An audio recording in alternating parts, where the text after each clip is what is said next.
नाम है इनका Hafsa बिनते serine, Mohammad bin Sirin का नाम है, बहन है। अल्लाह अकबर। पहली सदी हिजरी। वो मांडली के लोगों उस जमाने में इदारे नहीं होते थे, बाज़ाब्ता मदारिस नहीं होते थे जैसे आज हैं। ये तो 4 हिजरी के बाद, ये 400 हिजरी के बाद ये सिलसिला शुरू हुआ है। 400 हिजरी तक जो इल्म फला फूला है, बड़े बड़े उलमा पैदा हुए, कैसे कैसे अजीम मुहद्दिसीन पैदा हुए। इमाम बुखारी, इमाम मुस्लिम, इमाम तिरमिजी, इमाम इब्ने माजा, ये बड़े बड़े उलमा ये 4 हिजरी से पहले पहले के हैं। इमाम आजम ये पहली हिजरी के हैं। और ये 200, 300, 400 हिजरी तक जो ऐसे ऐसे उलमा कि जिनके नाम हम सुने तो कलेजे पे ठंडक महसूस होती है। ये उस जमाने के पड़े हुए हैं जब बाज़ाब्ता मदारिस की ये शक्ल नहीं थी जो आज मौजूद है। उस जमाने में तालीम किस तरह चलती थी, लोग अपने घरों ही में दरसगाह लगा लिया करते थे, अपने अपने सहनों में दरसगाहें लगाते थे, अपने बागात में दरसगाहें लगा लिया करते थे, मसाजिद के सहन में मकातिब कायम किया करते थे। तो मैं ये बात कहा करता हूँ कि जिस तरह से आज जिक्र चल रहा है, मदारिस के खिलाफ जो बकवास हो रही है, खुदा ना करे किसी वजह से अगर ये हालात आ भी गए, तब भी जालिमों याद रखो, इस्लाम उस जमाने में भी जिंदा रहा था जब ये मदारिस इस तरह से नहीं थे। इंशाअल्लाह इस्लाम हर सूरत में जिंदा रहेगा। वो अपने घरों ही को मदारिस बना लिया करते थे। एक एक उस्ताद के पास हजारों हजारों तलबा पढ़ते थे, मसाजिद के सहन में वो कुरान पढ़ा करते थे।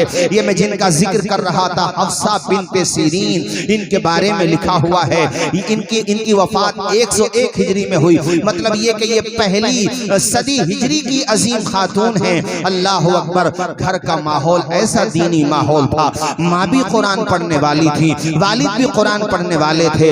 इनके भाई मोहम्मद बिन सीरीन वो भी अजीम कुरान पढ़ने वाले थे। अजीम उनका नाम आता है, इल्मी हलकों में उनका बड़ा चर्चा रहता है। वो फरमाते हैं कि मेरी बहन ने अल्हम्दुलिल्लाह सिर्फ 12 साल की उम्र में कुरान का हाफिजा कर लिया था। मैं मर्दों की बात नहीं कर रहा हूँ, औरत की बात कर रहा हूँ। और सिर्फ कुरान का हाफिजा नहीं किया था, आयात को महफूज नहीं किया था, नहीं, बल्कि वो मतालिब और मानी की भी हाफिजा हो गई थी। हर आयत का क्या मतलब है ये भी वो जानती थी। इस आयत का पस मंजर क्या है ये भी वो जानती थी। ये आयत किस सिलसिले में नाजिल हुई है ये भी वो जानती थी। उनके बारे में लिखा हुआ है। सुनो साथियों, जहाँ तक मेरी आवाज जाए, काश हम भी अपने घरों के माहौल को ऐसा बना लें, तो फिर हमारे घरों में जो नस्ल तैयार होगी ना, उसके जरिए से ऐसा इनकलाब आएगा कि दुनिया देखती रहे।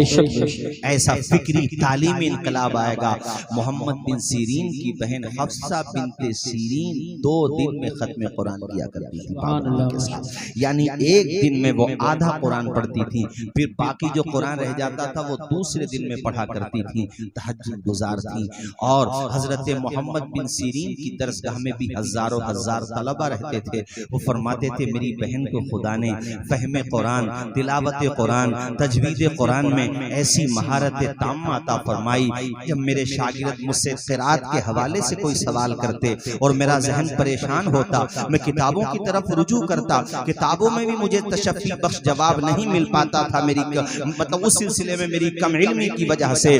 तो फरमाते हैं फिर मेरे पास एक ही रास्ता होता था कि मैं अपनी बहन के पास जाता, बहन से कहता बहन फन क़िराअत का ये मामला दरपेश आया है, ये मसला दरपेश है। मेरी बहन मुस्कुराते हुए उस मसले का हल तलाश कर दिया करती थी। सुभान अल्लाह, बोलो जरा जोर से सुभान अल्लाह। वो कैसा अजीम दौर रहा होगा कि जब बहनों में, बेटियों में कुरान पढ़ने का इतना रिवाज था, ऐसा कल्चर था। वो मेरे साथियों, एक नाम है शेख जमालुद्दीन यूसुफ। ये बहुत बड़ा नाम है। ये फन्ने अस्माउर रिजाल के बहुत अजीम मुहक्किक हैं, बहुत बड़े आलिम दीन हैं। हमारे मदारिस में जो टॉपिक्स पढ़ाए जाते हैं, सब्जेक्ट पढ़ाए जाते हैं, उनमें सबसे भारी जो सब्जेक्ट है वो फन्ने अस्मा और रिजाल का है। उस फन में इन्होंने किताबें लिखी हैं शेख जमालुद्दीन यूसुफ ने। अल्लाह अकबर कबीरा। ऐसे अजीम मुहक्किक, ऐसे अजीम मुहद्दिस, अल्लाह ताला ने इनको बड़ा शोहरा दिया था।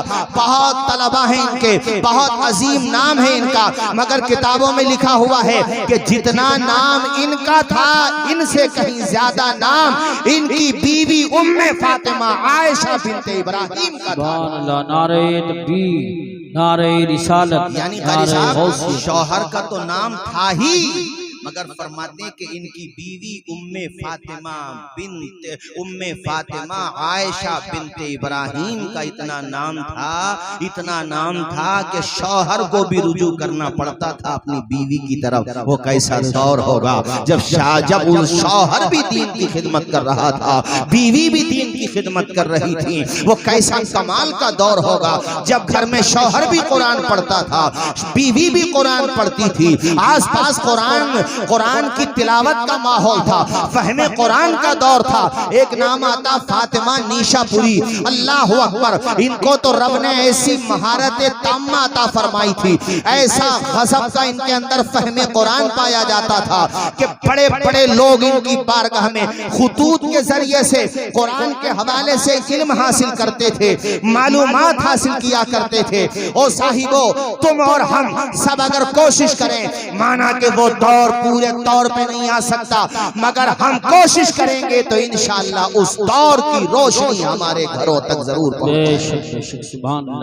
और मुझे खुशी है कि हमारे कारी आस मोहम्मद साहब माशाअल्लाह नगली के अंदर, और यहाँ पर हमारे हाफिज मेहताब साहब और तमाम इंतजामिया, कारी राशिद साहब, आप सब लोग मिलके अब तक जितने लोगों ने यहाँ पे काम किया वो भी काबिल मुबारकबाद है। जितने लोगों ने पढ़ाया, इदारे को सींचा संवारा, सब के सब हमारे नातिक सलामी साहब तशरीफ फरमा हैं, और हमारे यहाँ के तमाम ही उलमा, हुफ्फाज़ व कुर्रा, जिसने भी इदारे को सींचा, आगे बढ़ाया, इस चमन को यहाँ तक पहुँचाने में, उसकी खुशबू घर घर तक पहुँचाने में काम किया, वो सब काबिल मुबारकबाद है। मांडली के लोगों, सबसे बड़ा अगर कोई काम होता है वो है नस्ले नौ के हाथों में कलम देना। जोर से बोलो, क्या देना? आवाज तो आए, क्या देना? कलम देना। उनके सीनों को इल्म का मदीना बनाना, ये सबसे बड़ा काम होता है। और इंसान अगर ठान ले और मकसद बना ले कि यार मुझे अपने बेटे को हाफिज कुरान, कितने तलबा हाफिज हो रहे हैं? ये 4। आज जब इनके सरों पे ये दस्तार रखी जाएगी, इनको माशाल्लाह ये एजाज बख्शा जाएगा, इनके माँ बाप की आंखों में आंसू आ जाएंगे कि हमें अल्लाह ताला ने ये दिन दिखाया। और ये तलबा की जिंदगी का अब तक का सबसे बड़ा दिन होगा, इनकी जिंदगी की मेराज होगी। हमारी भी हिफ्स की दस्तार हुई थी, हमारे उलमा बैठे, इनके भी हिफ्स की दस्तार हुई थी। जितने हुफ्फाज यहाँ हैं, इनसे पूछो कि जिस दिन हिफ्स की दस्तार होती है, एक तालिब इल्म के सीने में कितनी मसरत होती है कि आंखों में अरमान लिया, मंजिल को अपना मान लिया, फिर मुश्किल किया, आसान किया, जब ठान लिया तो ठान लिया। उन्होंने बन के दिखा दिया। और मैं इनसे कहूंगा, चारों के 4 तलबा से, कि आप अभी फाइनल डिसीजन पे नहीं है, आप अभी अपनी मंजिल, जो आखिरी मंजिल है, वहां नहीं पहुंचे। आपने अभी पहला जीना तय किया है, आपने अपने सफर की पहली मंजिल पे पड़ाव किया है। अभी आपको आगे जाना है। हर वर्ग पुकारेगा तुझे प्यार से 100 बार, दामन में उलझ कर तुझे रोकेंगे बहुत खार, दामन को बचाता हुआ खारों से गुजर जा, मंजिल तेरी आगे है, पहाड़ों से गुजर जा। इन 4 तलबा से मैं कहूंगा कि तुम और पढ़ो। अभी हमने आपके मांडली के 2 हमारे आशकार भाई, फुरकान भाई माशाल्लाह जोधपुर में इमामत कर रहे हैं। अपनी मिट्टी की अलग ही खुशबू होती है, क्यों भाई शोएब भाई? मिट्टी की मोहब्बत होती है भाई। और हमारे ये हारून भाई माशाल्लाह, अल्हम्दुलिल्लाह, अल्लाह शादो आबाद रखे ना भाई। हाँ अल्हम्दुलिल्लाह, अल्लाह कामयाबी अता फरमाए। हजरत आमीन। हाफिज अब्दुल हक साहब माशाल्लाह। तो अब ये मिले साहब जोधपुर में, ये जोधपुर में कैसे पहुंचे? इल्म के सदक़े में पहुंचे, इल्म ने पहुंचाया। और मिट्टी की मोहब्बत मुआराहत अजीज साहब, हम मुफ्ती आजम राजस्थान अलैहि रहमत के उर्स में गए थे हजरत, और बड़ी सेवा की, बड़ी खिदमत की। मैंने कहा भाई कमाल है। और स्टेशन तक छोड़ने आए, और स्टेशन तक जब छोड़ने आए तो खाली हाथ नहीं आए, बल्कि खाना भी लेके आए। शादो आबाद रखे। हमारे हजरत मुफ्ती इस्माइल साहब किबला तशरीफ फरमा हैं, कितनी मेहनत की होगी तब जाकर के हजारों हजार शागिर्दों के उस्ताद बने माशाल्लाह। कितनी मेहनत से पढ़ाया। तो मांडली के लोगों, मैंने आपको सिर्फ ये बताने की कोशिश की और कर रहा हूँ कि सबसे बड़ा काम है बच्चों को पढ़ाना, और पढ़ाने में भी कुरान सीखना और सिखाना। कारी अरमान साहब, खैरुकुम माशाअल्लाह, खैरुकुम मन तअल्लमल कुरान व अल्लमा। हजरत उस्मान गनी से ये हदीस शरीफ मरवी है, बुखारी शरीफ में है ये हदीस। हुजूर फरमाते हैं तुम में सबसे बेहतर वो है जो कुरान सीखता है और दूसरों को सिखाता है। जोर से बोलो, जो कुरान सीखता है और दूसरों को, सबसे बड़ा काम है ये। और कुरान भी तजवीद की रियायत के साथ पढ़ो, लहने दाऊदी के साथ पढ़ो। अरे क्या शान थी ये जिनका मैं जिक्र कर रहा था ना अभी आपसे। हजरत शेख जमालुद्दीन यूसुफ, उनकी बीवी उम्मे फातिमा आयशा बिनते इब्राहिम, अल्लाह ने इनको एक बेटी दी जिनका नाम था ज़ैनब। उनको इतना इन्होंने खूबसूरती के साथ कुरान की तिलावत करना सिखाया और फन्ने क़िरात में इतनी महारत अल्लाह ताला ने उनको अता की। ज़ैनब को देखो, बाप भी आलिम है, मरजउल उलमा है, हज़ारों हजार मुहद्दिसीन का उस्ताद है, माँ अपनी जगह तालिबात की और मुअल्लिमा है। कैसी अजीम इन्होंने अपने घर में ये दौलत इल्म की फैलाई है कि बेटी को भी कारिया बनाया। फहमे कुरान की दौलत से अल्लाह ताला ने नवाजा और इनकी शादी होती है अल्लामा इब्ने कसीर से। अल्लामा इब्ने कसीर का भी एक बुलंद मकाम है। अल्लामा इब्ने कसीर कहते हैं कि मेरी बीवी जब कुरान पढ़ती थी तो कहते मैंने मर्दों में किसी को इतनी खूबसूरती के साथ कुरान की तिलावत करते हुए नहीं देखा जितनी लहने दाऊदी के साथ मैंने अपनी बीवी को कुरान पढ़ते हुए। माशाअल्लाह, नारे तकबीर। खुद फरमाते कारी यूसुफ रज़ा साहब, अल्लामा इब्ने कसीर कहते हैं कि मेरी बीवी को इस तरह से तिलावत करने का हुनर आता था, ऐसे लहजों के साथ वो कुरान पढ़ती थी और तजवीद में उनको इतनी महारत हासिल थी। एक शौहर अपनी बीवी के बारे में इतनी बड़ी गवाही दे रहा है तो सच्ची ही गवाही होगी। शौहर गवाही दे रहा है, कहते बहुत सारे मर्द हजरात भी इस तरह से कुरान पढ़ने से आजिज है। एक नाम है अल्लामा इब्नुल जज़री, वो फन्ने क़िरात में आसमाने इल्म फज़ल पर बदरे मुनीर बनकर चमके। रब ने बड़ा शोहरा अता फरमाया है। जो फन्ने क़िरात में शुद्ध रखते हैं वो अल्लामा इब्नुल जज़री के नाम से वाकिफ हैं। रब ने उनको एक बेटी अता फरमाई, नाम रखा उन्होंने सलमा। उन्होंने अपनी बेटी को इस तरह से कुरान पढ़ाया कि बचपने ही से उनकी बेटी तजवीद के साथ कुरान पढ़ती थी। घर में कैसा गजब का माहौल था। वहां पे शौहर गवाही दे रहा था अपनी बीवी के बारे में, यानी अल्लामा इब्ने कसीर अपनी ज़ौजा ज़ैनब के बारे में। यहाँ एक बाप गवाही दे रहा है अपनी बेटी सलमा के बारे में, बल्कि उन्होंने तो यहाँ तक कहा, अल्लामा इब्ने जज़री कहते हैं अल्लाह ताला ने मेरी बेटी को फन्ने क़िरात और तजवीद में इतनी महारत अता की है कि उनके जमाने में कोई उनकी हमसरी का दावा नहीं कर सकता। मैं इब्नुल जज़री की बेटी से ज्यादा फन्ने क़िरात जानता हूँ। साथियों, हम भी अगर कोशिश करें, माहौल बनाएं तो इंशाअल्लाह जरूर वो माहौल पलट करके आएगा।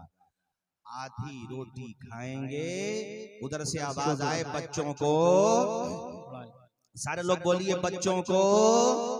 और अब तो माशाअल्लाह मुझे मुराद अजीज साहब बता रहे थे कि यहाँ पर एक स्कूल भी कायम हुआ है। किस नाम से है स्कूल को? इसकी जरूरत है और मेरे लिए भी जरा दुआ करो कि अल्लाह ताला मुझसे भी अपने फजलो करम से मुझे ये तौफीक दे। वैसे आज मैं गया 2-3 जगह में देख करके आया, कुछ खेत वगैरह पे गया। चूंकि जब ख्वाब देखो तो ना बड़ा ख्वाब देखो, चांद को पाने का ख्वाब देखो, इंशाल्लाह सितारे तो मिल ही जाएंगे अल्लाह ने चाहा। तो जब ख्वाब है तो फिर 1-2 बीघे में क्या, कम से कम 5-6 बीघे में हमारे कारी रईस साहब भी तशरीफ ला रहे हैं माशाल्लाह। 5-6 बीघे में कारी रईस साहब नहीं आ रहे हैं, वो तो मैंने जुमले मोतरज़ा के तौर पर कह दिया है। हमारे भाई हैं माशाअल्लाह, अल्लाह सलामत रख के, बड़ा काम किया है। जिस जमाने में जलसे नहीं होते, बहुत कम होते थे, उस जमाने में भी कारी रईस साहब जलसे कराते थे माशाअल्लाह। अल्लाह शादो आबाद रखे। तो मैं ये कह रहा था कि ख्वाब है मेरा भी, अल्लाह पूरा करे। भाई ख्वाब है, और मैं तो एक बात जानता हूँ कि इंसान आज़म करे, हौसला करे, भरोसा करे अल्लाह की जात पर, परों को खोल, जमाना उड़ान देखता है, जमीन पर बैठ कर के आसमान देखता है।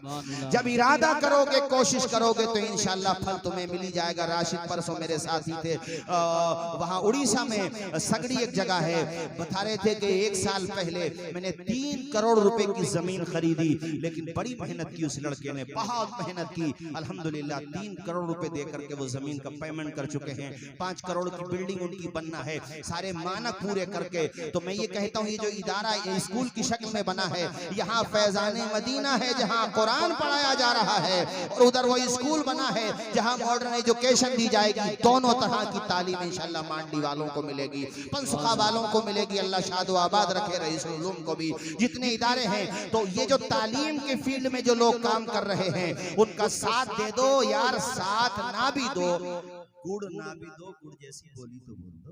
अच्छा पैगाम, अच्छा।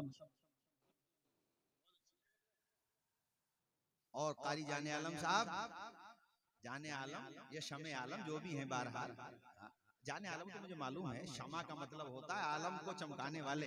उस एतबार से मैंने कहा, इस तरह हौसले आजमाया करो, इस तरह हौसले आजमाया करो, मुश्किलें देखकर मुस्कुराया करो। दो निवाले राहत भाई, जरा शेर सुनिए भाईजान हमारे हजरत माशाल्लाह। इस तरह हौसले आजमाया करो, मुश्किलें देखकर मुस्कुराया करो, भले दो निवाले कम खाया करो, बच्चों को लेकिन अपने पढ़ाया करो। अब तो बोल दो जोर से, आधी रोटी खाएंगे बच्चों को पढ़ाएंगे। आवाज आए बच्चों को। हाँ, लाख अंधेरे रोके मेरा रास्ता, लेकिन मैं जिधर रोशनी जाएगी उधर जाऊंगा। हौसला हार के बैठूंगा तो मर जाऊंगा। खारे गुल मैं नहीं जो बिखर जाऊंगा, बन के खुशबू फजा में बिखर जाऊंगा। मेरे कहने का मकसद ये है कि आप हजरात मन बनाइए कि हमें अपने बच्चों को एजुकेशन दिलाना है। तालीम इंसान का नाम रोशन करती है। कारी साहब, आपके वालिदैन अगर आपको ना पढ़ाते तो आप उनसे रज़वी के स्टेज तक कैसे पहुंचते? बोलो, मैं आपसे पूछ रहा हूँ। हमारे नातिक रजा सलामी तशरीफ फरमाए, माशाल्लाह, बड़ा अल्लाह ने जज्बा दिया, हिम्मत और हौसले से नवाजा है। ये हमारे तमाम उलमा, हमारे खुशनूद भाई, अल्लाह सलामत रखे माशाल्लाह। जितने ये उलमा हैं, हमारे कारी आस मोहम्मद साहब, इनसे मेरा बड़ा आएंगे, चलो बाद में। बड़ा काम किया कारी आस मोहम्मद को देख के हमें भी हिम्मत पैदा होती है। और इंशाल्लाह आप 11 तारीख में रायसती में भी तशरीफ लाइएगा, वहां पर भी बड़ा प्रोग्राम है। और भी जहां जहां प्रोग्राम, आप सब जगह जाइएगा। मुझे बताना यही था कि आप इल्म की तरफ तवज्जो दिलाएं, अपने बच्चों को पढ़ाएं। जब मन बनाओगे तो इंशाल्लाह एक न एक दिन आपको उसका फल जरूर मिलेगा। इंसान मन तो बनाए, भाई सिर्फ हम रोते रहे कि ये बीमारी है, जहालत बीमारी है, जहालत बीमारी है। तो किसी के पेट में अगर पैनी के दर्द हो रहा, उसको तकलीफ, और रोता रहे कि दर्द हो रहा, डॉक्टर के पास जाओ ना यार। जब दर्द हो रहा है तो सिर्फ मरज बताना हल नहीं है, मरज का इलाज करना उसका हल है। बेशक सुभान। मरज बताने से मर्ज हल नहीं होगा, बीमारी की दवा देने से मर्ज हल होगा। तो मेरा मानना यह है कि सिर्फ रोना हल नहीं है, अपने अपने हिस्से की मौलाना हसीबुर रहमान साहब सबको कोशिश करना चाहिए। शिकवे जुल्मते शब से तो कहीं बेहतर था, अपने हिस्से की कोई शमा जलाते जाते। रात के अंधेरे में कोई शमा अपने हिस्से की जला देते, कोशिश करते, मेहनत करते। और माशाअल्लाह यहाँ पर जो भी जितना काम हो रहा है, अल्लाह ताला उसमें खूब बरकतें अता फरमाए। चूंकि मेरे बाद भी प्रोग्राम चलना है और परमिशन का मसला है, और वैसे ये ठीक है, प्रोग्राम 12 बजे ही खत्म होने लगे तो ये अच्छी बात है। तो मेरा भी टाइम खत्म हो गया, इसलिए अभी इंशाल्लाह अब जो है आगे का प्रोग्राम हमारे कारी यूसुफ रज़ा साहब संभालेंगे। मैं इतनी बात आखिर में आप लोगों से कह दूं कि आप हजरात तालीम की तरफ आइए, कोशिश कीजिए। जो घरों का माहौल अच्छा होगा, दीनी माहौल होगा, घरों में कुरान पढ़ा जाएगा, तो इंशाअल्लाह बरकतें जरूर जाहिर होंगी। वो दौर तो शायद आए, मैं कहूँ अल्लाह करे जरूर आए, कि उलमाए मावराउन नहर के घरों में ऐसा माहौल था, ऐसा माहौल था कि अल्लामा इब्नुल वफा करशी लिखते हैं कि मावराउन नहर के इल्मी घरानों में ऐसा माहौल बन गया था इल्म फैलाने का, उनके घरों में मुताले का ज़ौक़ सिर्फ मर्दों को नहीं होता था, बेशक। औरतों को भी इतना ज़ौक़ होता था, इतना ज़ौक़ मुताले का होता था कि उनके घरों से जब कोई तहरीर आती थी, कोई किताब आती थी, कोई फतवा जारी होता था, तो सिर्फ मर्दों के दस्तखत नहीं होते थे उस पे उनकी घर की औरतों के माशाअल्लाह माशाअल्लाह सुभान अल्लाह। कितनी बड़ी बात हो गई है? ये समरकंद के थे शेख अलाउद्दीन समरकंदी, जी बहुत बड़े इमाम थे। ये आखिरी वाकया सुन लो 5-7 मिनट। बहुत बड़े इमाम थे, इतने बड़े इमाम थे कि फिक़े हनफी में उनका नाम उस दौर में सिक्के राइजुल वक्त था। उस जमाने के आला हजरत, ये कह लीजिए उस जमाने के आला हजरत। जब कोई हमारे मुफ्ती साहब तशरीफ फरमा, हजरत से पूछिए शेख अलाउद्दीन समरकंदी के बारे में, हजरत बताएंगे। मुआराशी साहब किबला, उनके घर से जब फतवा जारी होता, वो कैसा माहौल था कि बाप बेटी से कहता था, बेटी जरा इस पे एक नजर डालो, इस फतवे पे, इसको पढ़ के देखो। बेटी का नाम था फातिमा बिनते अलाउद्दीन समरकंदी। वो पढ़ती थी, अपने बाप से ही पढ़ी थी, मगर उनकी हिम्मत बढ़ाने के लिए उनके वालिद साहब कहते थे। और उसके बाद जब फतवा रिलीज होता तो उस पे दस्तखत शेख अलाउद्दीन समरकंदी के भी होते थे और उनकी बेटी फातिमा के भी होते थे। सुभान अल्लाह माशाअल्लाह। जरा जोर से बोलो ना यार सुभान अल्लाह। सुभान अल्लाह। किताब लिखी उन्होंने तोहफतुल फुक़हा। हम जैसों को तो शायद बड़ी मेहनत करना पड़े उसे समझने के लिए, समझाने के लिए बहुत मेहनत करना पड़े, और उनकी बेटी ने वो किताब समझ भी ली, समझा भी दी, वो ज़बानी भी याद कर ली पूरी किताब।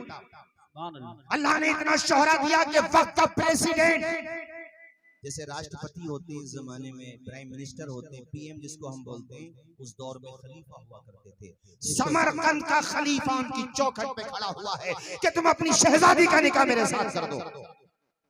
अपनी बेटियों को जहेज देना कमाल नहीं है। एक चाइना की कहावत है कि मछली न दो, मछली पकड़ना सिखा दो। तो जहेज देने से अच्छा यह है कि बेटी को बेहतरीन आलिमा बना दो, बेटी को कनीज़े फातिमा ज़हरा बना दो।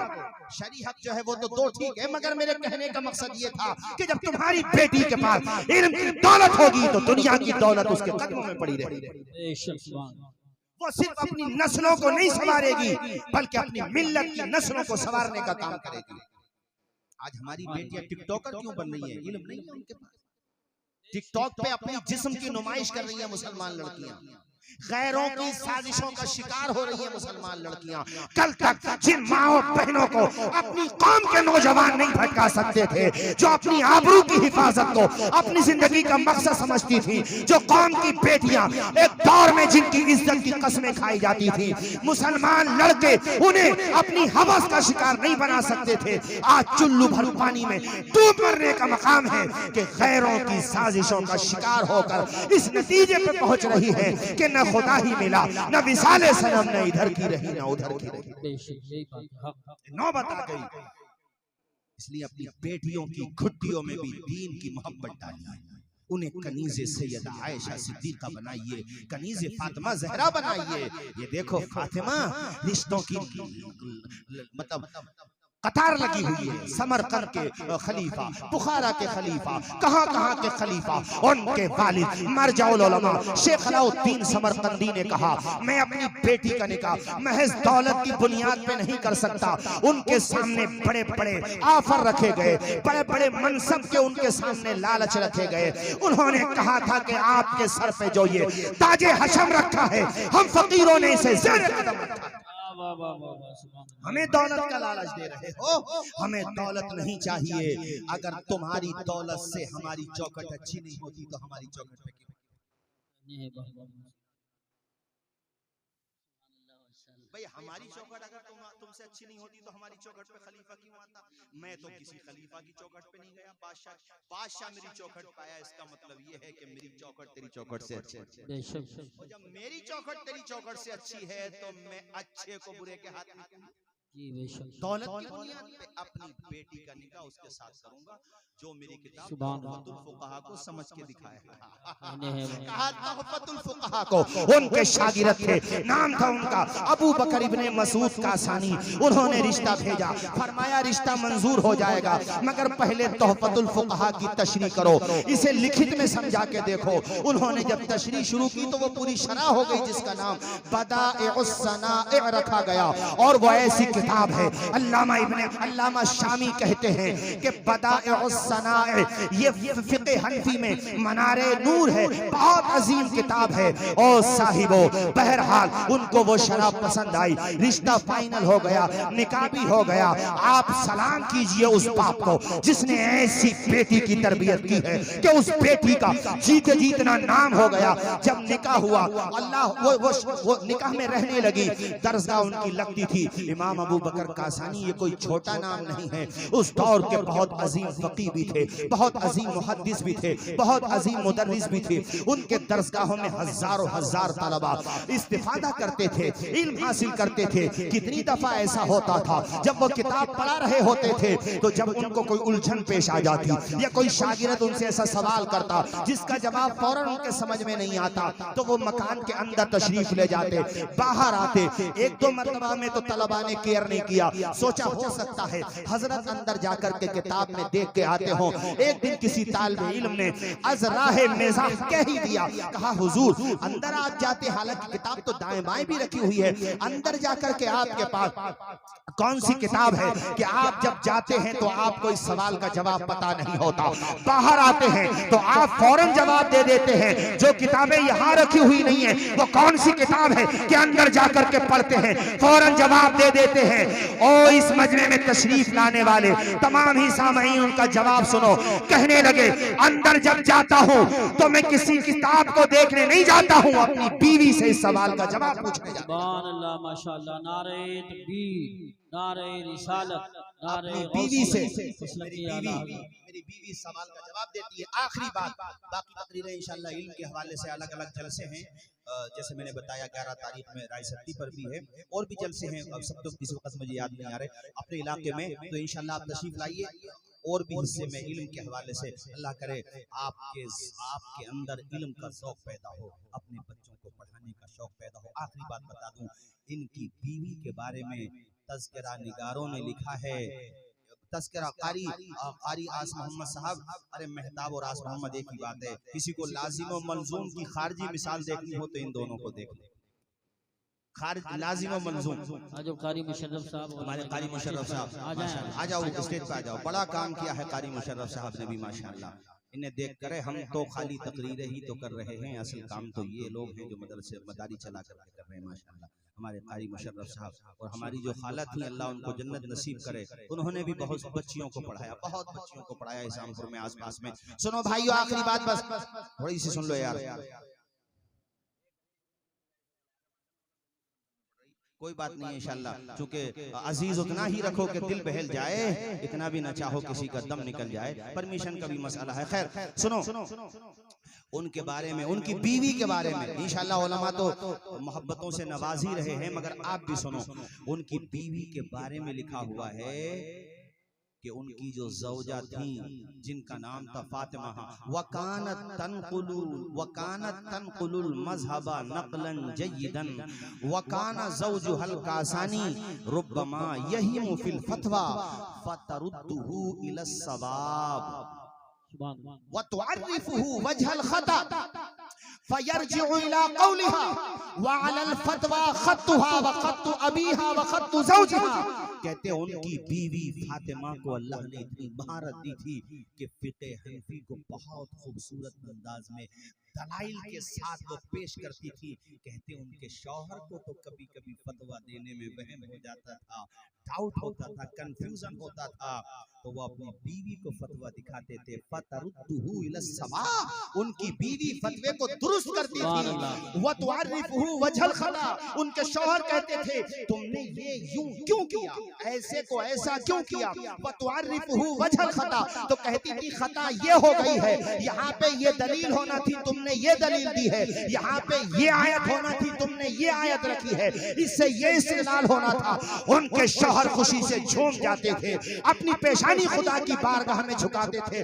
फयरजिउ इला कौलिहा, और वो कहते थे बीवी तुम्हारी बात सही है। सुभान अल्लाह, माशाअल्लाह माशाअल्लाह।